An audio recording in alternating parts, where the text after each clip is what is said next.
Doctor Saroj, सहायक आचार्य Sanskrit, RD girls college Bharatpur. हम नीति शतकम का अध्ययन कर रहे हैं। नीति शतकम का 71वां श्लोक। यहाँ पर महाकवि भर्तृहरि परोपकारियों के स्वभाव को और परोपकार पद्धति के बारे में यहाँ पर वर्णन कर रहे हैं। वो लिखते हैं, भवन्ति नम्रास्तर्वः फलोद्गमहि नवाम्बुभिः दूरविलम्बिनो घनः अनुद्धतः सत्पुरुषः समृद्धिभिः स्वभाव एवैस् परोपकारिणाम। के इसमें परोपकारी सज्जनों की सहज नम्रता का वर्णन करते हुए कवि लिखते हैं, कहते हैं, तरवः वृक्ष फलोद्गमयी, फलों के आने पर नम्रः भवन्ति, झुक जाते हैं। घनः बादल नवाम्बुभिः, नवीन जल से भरने पर, जब जल से परिपूर्ण हो जाते हैं तो वो दूर विलंबिनः, नीचे तक लटक जाते हैं, तो ऐसे लगते हैं वो भी जैसे झुक गए हों। सत्पुरुषः, भले लोग, सज्जन लोग, समृद्धि भी, समृद्धियों से, अनुद्धतः, समृद्धि आ जाने पर भी वो अनुद्धता, अभिमान से रहित रहते हैं। परोपकारिणाम, परोपकारी लोगों का एसह, यह स्वभाव एव, स्वभाव ही होता है। परोपकारी सज्जनों का नम्रता स्वाभाविक गुण होता है। इसी तथ्य को कवि प्रकृति जगत के वृक्ष, मेघ आदि उदाहरणों से स्पष्ट करते हुए कहते हैं कि वृक्ष जब परोपकार के लिए उपयोगी फलों से लद जाते हैं, क्योंकि वृक्ष अपने फल खुद नहीं खाता है, मनुष्य ही उनको, जीव प्राणी ही उनको खाते हैं, उन्हीं का हित होता है, इसलिए कहा गया है कि परोपकार अर्थ जब उपयोगी फलों से लग जाता है तो वो झुक जाता है।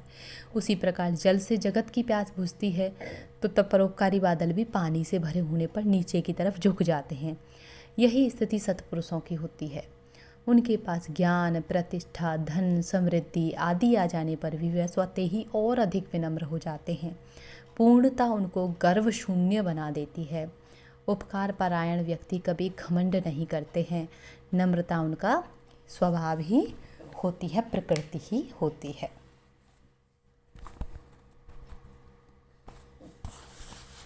श्रोत्रं श्रुतेनेव न कुंडलेन दानेन पाणिर्न तु कंकणेन विभाति कायः करुणापराणां परोपकारैर्न तु चंदनेन। इसमें भी परोपकारी लोगों के स्वभाव को, उनके गुणों को बतलाते हुए कहते हैं कि करुणापराणाम, जो करुणापरक लोग होते हैं, दयालु लोग होते हैं, उनके श्रोत्रम, कान श्रुतेन एव, उनके कानों की जो शोभा होती है, श्रुतेन यानी कि शास्त्रों को सुनने से ही, विभाति सुशोभित होते हैं। उनके कर्ण आदि उनके शास्त्र ज्ञान को सुनने से ही सुशोभित होते हैं, ना तो कुंडलेन, कुंडल आदि से नहीं।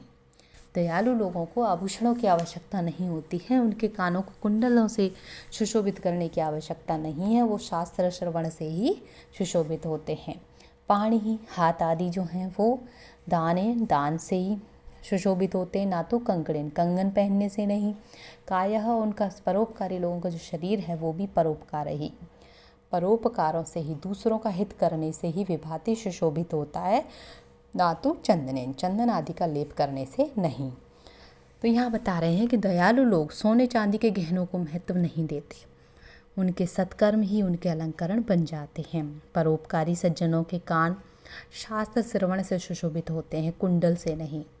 उनके हाथ की शोभा दान से होती है, कंकण से नहीं।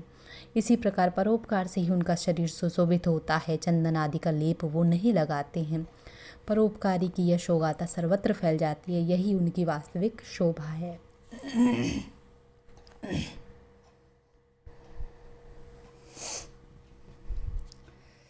फिर कहते हैं, पापान निवारयति योजयते हिताय गुह्यम निगूहति गुणान प्रकटीकरोति आपादगतम च न जहाति ददाति काले सन्मित्रम लक्षणम इदम प्रवदन्ति संतः। यहाँ पर इस श्लोक में कवि आदर्श मित्र का लक्षण बता रहे हैं। वो कहते हैं कि पापात, पाप से, निवार्यति, हटाता है।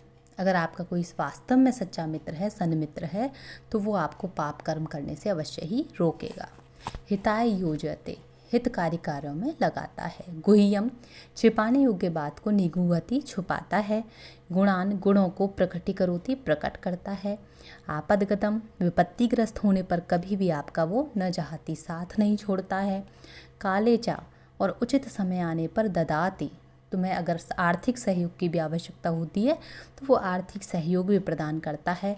संतः सत्पुरुष इदम, यह है सन्मित्र लक्षणम प्रवदंती, सन्मित्र का, अच्छे मित्र का यही लक्षण प्रवदंती बतलाते हैं। तो यहाँ पर आदर्श मित्र का लक्षण बताते हुए कवि कहते हैं कि आदर्श मित्र सदैव हितैषी होता है, आपका हित ही चाहेगा, वो किसी भी परिस्थिति में आपका बुरा नहीं होने देगा, अहित नहीं होने देगा। वह अपने मित्र को इसीलिए पाप कर्म से रोकेगा, सदा हितकर कार्यों में लगाएगा। वह अपने मित्र की छिपाने योग्य बातों को छिपाता है और लोगों के सामने जिन गुणों की प्रशंसा करनी चाहिए उनको गुणों को बढ़ चढ़ कर बताता है। आदर्श मित्र विपत्ति आने पर कभी साथ नहीं छोड़ता है, वह आवश्यकता पड़ने पर आर्थिक सहायता भी देता है। जिस व्यक्ति में विशेषताएं होती हैं वही आदर्श मित्र कहलाता है।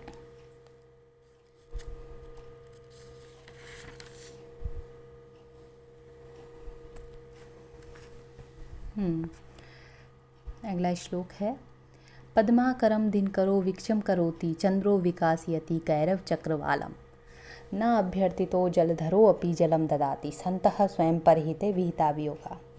अब इस श्लोक में पुनः वो परोपकारियों के स्वाभाविक प्रवृत्ति का वर्णन कर रहे हैं कि दिनकरः, सूर्य जो है, पद्माकरम कमल वन को विक्षम प्रफुल्लित करोति करता है, सूर्य कमल वन को प्रफुल्लित करता है, विकसित करता है।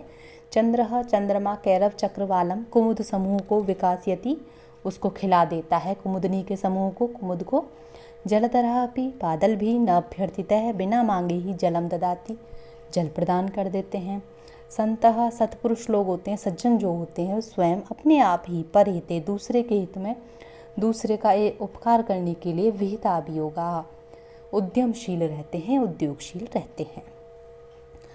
तो यहाँ कह रहे हैं कि सज्जनों की परोपकार में सहज प्रवृत्ति को यहाँ पर बताते हुए सूर्य चंद्रमा मेघ आदि के उदाहरणों से स्पष्ट करते हुए कवि कह रहे हैं कि सूर्य बिना प्रार्थना के कमल वन को खिला देता है, इसी प्रकार चंद्रमा भी बिना कहे ही कुमुद पुष्पों को खिला देता है, बादल भी बिना याचना के संपूर्ण पृथ्वी पर जल वर्षण कर देता है। वस्तुतः सत्पुरुष स्वयं अंतः प्रेरणा से ही परोपकार में प्रयत्नवान रहते हैं, वे कभी इस बात की प्रतीक्षा नहीं करते कोई उनसे याचना करेगा तभी वे उसकी सहायता करेंगे।